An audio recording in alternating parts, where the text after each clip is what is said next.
पुण्यतिथीचा कार्यक्रम इथे होत असतो आणि दरवर्षी या आजूबाजूच्या परिसरातील आणि आम्ही लोक येणं क्रमप्राप्त ठरवलेलं आहे। त्याचं कारण की ज्या मातेने एवढा मोठा सुपुत्र दिला आणि त्याच्यामुळेच आज आपण सर्व ताटमानेने जगतोय। तर त्या मातेसाठी एक दिवस एक तास सकाळी जर आम्ही काही मंडई देऊ शकत नसू तर मग आमचं ते दुर्भाग्य समजतो।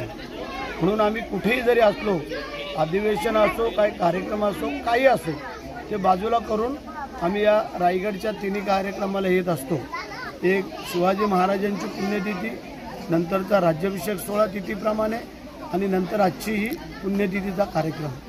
350 वर्ष होऊन गेलीत आई जिजाऊ महासाहेबांनी आपल्यातून निघून गेलेल्या, परंतु त्या अजरामर झाल्या की आम्ही नेहमी सांगत आलेलो, ज्या काय महान व्यक्ती आपल्या होऊन गेलेल्या आहेत त्यामध्ये आदराने जिजाऊ महासाहेबांचं नाव घेतलं जातं। जिजाऊ महासाहेबांचा जन्म झाला नसता तर शिवाजी महाराज कुठून आले, आणि म्हणून करता माता तर अनेक झाल्या, परंतु त्या मातेने जे काय आपल्या पुत्राला स्वराज्याबद्दल, देशाबद्दल, महिलांबद्दल किंवा अनेक प्रकारे ते स्वराज्य स्थापन व्हावं ही श्रींची इच्छा, त्याप्रमाणे जे काय मार्गदर्शन केलं आणि अत्यंत बालवयामध्ये राजे शिवछत्रपती महाराजांच्या मनावरती या देशाच्या प्रती, या स्वराज्याच्या प्रती ज्या काय बाबी बिंबवल्या आणि त्याच्यातूनच शिवाजी महाराज तयार झाले। आणि शिवाजी महाराज हे 32 मनाच्या सोन्याच्या सिंहासनावरती आरूढ होणारा जगातले एकमेव राजे आहेत, ते पण आपल्या या रायगडावरती। म्हणून आम्हाला अभिमान आहे की हे 3 कार्यक्रम सोडायचे नसतात। आता वारकरी बरेचसे पंढरपूरला, आळंदी देऊवरनं, विविध ठिकाणावरनं निघालेले आहेत लाखोच्या संख्येने।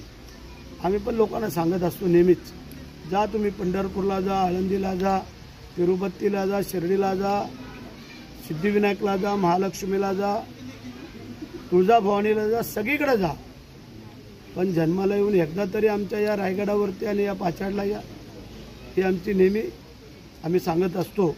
आणि म्हणून माझी तमाम शिवभक्तांना, तरुण कार्यकर्ते, महिला भगिनी या सगळ्यांना आमची विनंती राहते की आपलं कर्तव्य आहे, ज्या मातेने आपलं कर्तव्य बजावलं तर मग आपलं कर्तव्य काय की एक दिवस त्यांच्यासाठी हा पुण्यतिथीचा आणि एक दिवस जयंतीचा कार्यक्रम, यासाठी आपण यावं हे पुन्हा एकदा आम्ही आव्हान करतो। आणि आजच्या या जिजाऊ महासाहेबांच्या पुण्यतिथीला तमाम रायगडवासियांच्या वतीने, महाराष्ट्र राज्याच्या वतीने, मुख्यमंत्री, उपमुख्यमंत्री सगळ्यांच्या वतीने कोटी कोटी प्रणाम करतो, त्या मातेला नतमस्तक होतो। जय हिंद, जय महाराष्ट्र, पुण्यमाता।